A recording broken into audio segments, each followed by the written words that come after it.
Selamat pagi bagi Amang Inang, warga jemaat GKPA, dan simpatisan dimanapun berada. Hari ini kita memasuki hari ke-69 di tahun 2021. Kita akan memulai karya dan aktivitas kita. Sebelum kita memulai semua karya kita, marilah kita berdoa memohon hikmat dan bimbingan Tuhan. Kita berdoa. Damai sejahtera Allah yang melampaui segala akal, itulah kiranya memberkati dan melindungi kita kini sepanjang masa. Amin.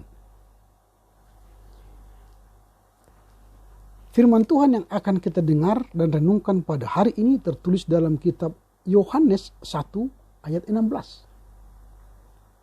Karena dari kepenuhannya kita semua telah menerima kasih karunia demi kasih karunia. For we have all received from his fullness one gracious gift after another. Demikian firman Tuhan, yang berbahagia yang mereka yang mendengar serta memelihara firman Tuhan. Amin. Saya akan mengajak Amang Inang, Bapak Ibu, saudara-saudara sekalian untuk merenungkan firman Tuhan dengan tema menerima kepenuhan kasih karunia. Menerima kepenuhan kasih karunia. Orang yang percaya Tuhan Yesus akan menerima kepenuhan. Maksudnya kepenuhan kasih karunia. Apa itu kepenuhan kasih karunia? Dia akan menerima kasih karunia demi kasih karunia. Artinya berlimpah kasih karunia. Menarik untuk kita dalami kasih karunia dalam paham Yohanes. Dalam Injil Yohanes, kata kasih karunia kita temukan 4 kali. Yaitu dalam pasal 1 ayat 14, 16, dan 17. Selanjutnya kata itu tidak digunakan oleh Yohanes lagi dalam teks-teks lain. Karena seluruh Injil Yohanes adalah kasih karunia. Intinya, kasih karunia itu berpusat pada Kristus yang telah datang menjadi manusia, menebus dosa manusia untuk memperoleh hidup yang kekal. Itulah kasih karunia. Kasih karunia demi kasih karunia artinya melalui kehadiran Yesus di bumi ini telah kita terima banyak sekali kasih karunia. Yang dulunya kita tidak beroleh hidup kekal, tetapi kita menjadi beroleh hidup yang kekal. Itulah kepenuhan kasih karunia. Mungkin kita bertanya, apa sih kasih karunia itu? Sehingga kita dapat menerima kasih karunia demi kasih karunia.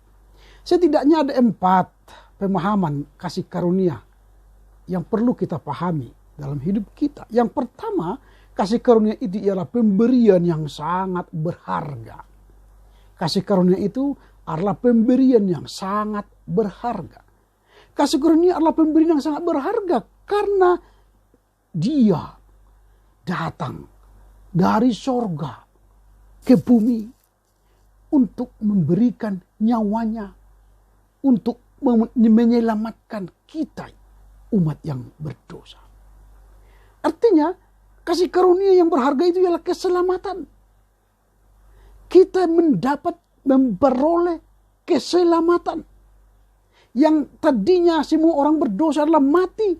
Tetapi karena kasih karunia Yesus Kristus, dia rela dikatakan berdosa, menggantikan kita berdosa.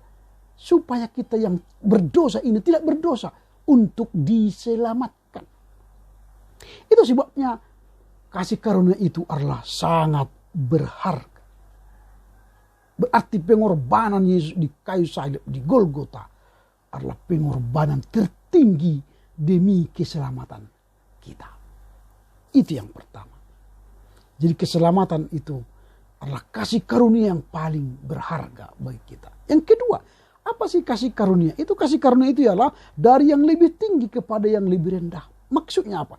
Kasih karunia itu ialah diberikan orang yang lebih tinggi, yang lebih mulia kepada orang yang hina. Kalau kita rakyat biasa memberikan pemberian kepada raja, itu disebut upeti. Atau disebut itu sebagai persembahan. Tetapi kalau orang yang lebih tinggi memberi kepada orang yang hina, orang yang hina itu tidak bisa membalas. Tidak bisa membalas budi. Itulah disebut kasih karunia. Yang lebih tinggi memberi kepada yang lebih rendah. Kasih karunia. Yesus mati di Golgota untuk menebus kita orang yang berdosa, yang hina ini. Itu adalah kasih karunia yang lebih tinggi, mengorbankan nyawanya. Dan kita tidak bisa mengorbankan nyawa untuk Tuhan. Itulah pemberian yang dari lebih tinggi kepada yang lebih rendah. Itu kasih karunia. Dan yang ketiga, kasih karunia ialah si penerima tidak layak. Kita ini adalah orang yang tidak layak sejatinya menerima kasih karunia. Menerima harta warisan surgawi. Tidak layak. Karena kita berdosa. Tetapi kita dilayakkan oleh Tuhan untuk memperoleh kasih karunia keselamatan. Contoh lain, sejatinya orang yang melayani Tuhan itu adalah orang yang penuh kekudusan. Yang memimpin ibadah, yang menyampaikan firman adalah orang-orang yang kudus. Tetapi Tuhan menguduskan kita sehingga kita layak memimpin ibadah, menyampaikan firman, melakukan kehendaknya. Kita ini dikuduskan. Berarti kita ini sejatinya tidak layak kudus. Tapi kita dikuduskan oleh Tuhan supaya bisa menyampaikan kasih karunia kepada orang lain melalui pelayanan kita, melalui pemberitaan firman Tuhan itu. Itu yang ketiga. Dan yang keempat ialah diberikan secara cuma-cuma. Jadi kasih karunia itu diberikan segala dengan secara cuma-cuma, tanpa bayar, tanpa bayar. Kita ini tidak dituntut oleh Tuhan untuk membayar segala pengorbanannya kepada kita. Jadi apa yang dituntut Tuhan dari kita? Kita hanyalah mengorbankan diri kita, mempersembahkan diri kita sebagai persembahan yang kudus di hadapannya. Itu saja. Kalau dibayar dengan rupiah, tidak sanggup kita membayar dengan rupiah. Inilah definisi kasih karunia itu. Diberikan cuma-cuma. Sola gratia. Hanya karena anugerah. Diberikan cuma-cuma. Cuma-cuma bukan berarti gratis, murahan. Tapi cuma-cuma ini berharga sekali.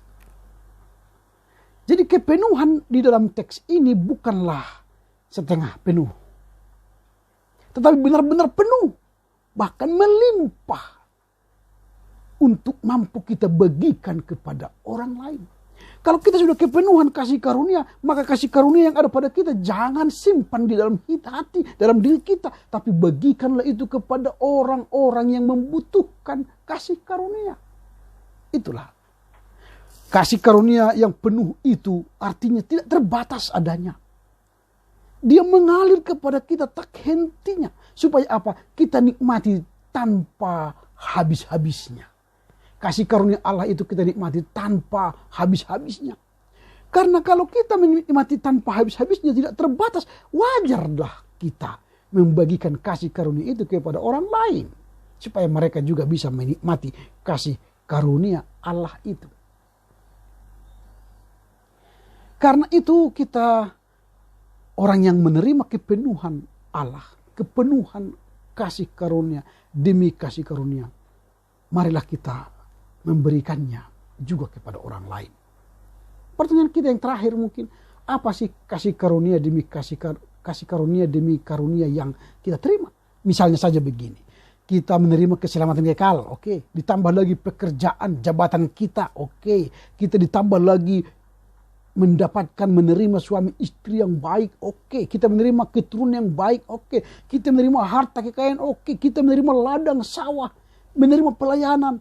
Dan banyak lagi kasih karunia yang tidak bisa kita sebut satu persatu. Artinya ketika kita mendapat satu, diberi banyak. apalagi ketika kita memberi kepada orang lain, maka kita akan diberi. Seperti itulah kasih karunia itu, tidak habis-habisnya. Maka ketika kita kepenuhan kasih karunia Kristus, ingat, berbagilah kepada orang yang membutuhkan. Karena Tuhan yang kepenuhan Roh Kudus, kepenuhan kasih karunia, juga membagikan kasih karunia-Nya bagi kita. Bahkan Yesus pun dibagikannya bagi kita.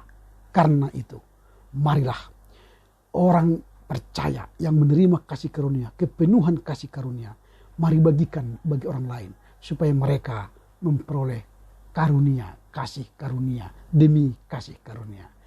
Amin. Tuhan Yesus memberkati. Mari kita berdoa. Terima kasih Bapa, kepenuhan karunia, kasih karunia. Itu berarti Tuhan bersama kami memberi kasih karunia-Mu, keselamatan kekal. Bahkan tidak hanya keselamatan kekal Engkau berikan, Engkau beri kami pekerjaan, kehidupan layaknya manusiawi di dunia ini. Kehidupan keluarga yang baik, harmonis, pekerjaan, jabatan, harta, kekayaan. Itu kasih karunia demi kasih karunia yang Tuhan bagikan bagi kami. Karena itu, ajar kami untuk membagikannya juga bagi orang lain, supaya mereka juga menikmati kasih karunia-Mu demi kasih karunia-Mu. Terpujilah Engkau Bapa demi Kristus Yesus. Amin.